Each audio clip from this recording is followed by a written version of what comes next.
வணக்கம் மக்களே, welcome to the venture show. இன்னைக்கு நம்ம பார்க்க போறது பிளாக் லோட்டஸ் அப்படின்ற படத்தோட ரிவ்யூ. இந்த படம் பிரைம்ல அவைலபிளா இருக்கு, அதுவும் தமிழ் டப்பிங்கோட அவைலபிளா இருக்கு. இந்த படம் ஒரு கம்ப்ளீட் ஆக்ஷன் த்ரில்லர் அப்படின்னே சொல்லலாம். அதாவது ஒரு எக்ஸ் சோல்ஜர் தன்னோட கொலீகோட பொண்ணை காப்பாத்துறதுக்காக ஒரு சிண்டிகேட்டுக்கு அகைன்ஸ்டா ஃபைட் பண்றாரு அப்படின்ற மாதிரியான தீம்ல நகரக்கூடிய கதை.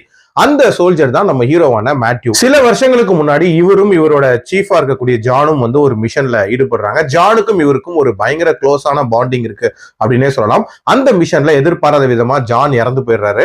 அதுக்கு காரணம் நம்ம தான் அப்படின்ற மாதிரி சொல்லிட்டு இவரு டிபார்ட்மெண்ட்ல இருந்தே விலகிடுறாரு. அண்ட் சின்ன சின்னதா வேலை பார்த்து தன்னோட பொழப்ப ஓட்டிட்டு இருக்காரு. சில வருஷங்களுக்கு அப்புறமாட்டு ஜானோட மனைவியும் மகளும் வந்து ஆம்ஸ்டர்டாம்ல இருக்காங்க அப்படின்றது தெரிய வருது. ஸோ இவர் அவங்கள பாக்குறதுக்காக போறாரு அண்ட் அவங்களோட கொஞ்ச நாள் ஸ்பெண்ட் பண்றாரு. ஜானோட மனைவி ஆக்சுவலா வந்து பால் அப்படின்றவரோட இப்ப பிரசன்ட்ல ஒரு ரிலேஷன்ஷிப்ல இருப்பாங்க. பால்க்கும் அந்த ஊரோட கேங்ஸ்டரா இருக்கக்கூடிய சபனுக்கும் ஒரு விதமான கான்ஃபிளிக்ட் ஏற்படுது. அதனால சபன் ஜானோட பொண்ணை கடத்திடுறாரு. ஸோ அந்த பொண்ணை மீட் எடுக்கிறதுக்காக நம்ம ஹீரோ என்னென்ன முயற்சிகள் பண்றாரு, மீட் எடுத்தாரா இல்லையா அப்படின்றத அந்த படத்தோட கதை. ஒரு எக்ஸ் சோல்ஜர் ஒரு கில்ட்னால வந்து சர்வீஸை விட்டு போறது, அதுக்கப்புறம் அதை ரெக்டிஃபை பண்றதுக்கு ஒரு சான்ஸ் கிடைச்சு அதை யூட்டிலைஸ் பண்ணிக்கிறதுங்கிறதே காமனா நீங்க நிறைய படங்கள்ல பார்த்திருப்பீங்க. இந்த படத்துலயும் அதே மாதிரியான ஒரு விஷயம் தான். பட் என்ன, ஒரு சில விஷயங்கள் கொஞ்சம் புதுமையா இருந்துச்சு. அதாவது இவர் யாரை காப்பாற்ற போறாரு அப்படின்றது கொஞ்சம் டிஃபரெண்டா இருந்துச்சு. அதாவது கொலீகோட பொண்ணை காப்பாற்ற போறாரு. அது மட்டும் இல்லாம அந்த பொண்ணை ஏன் கடத்திருப்பாங்க அப்படின்ற அந்த ரீசனிங் அப்படின்றதும் கொஞ்சம் டிஃபரெண்டா இருந்துச்சு. மற்றபடி ரொட்டீனா நடக்க வேண்டிய விஷயங்கள் அப்படின்றதுதான் நடக்கும்.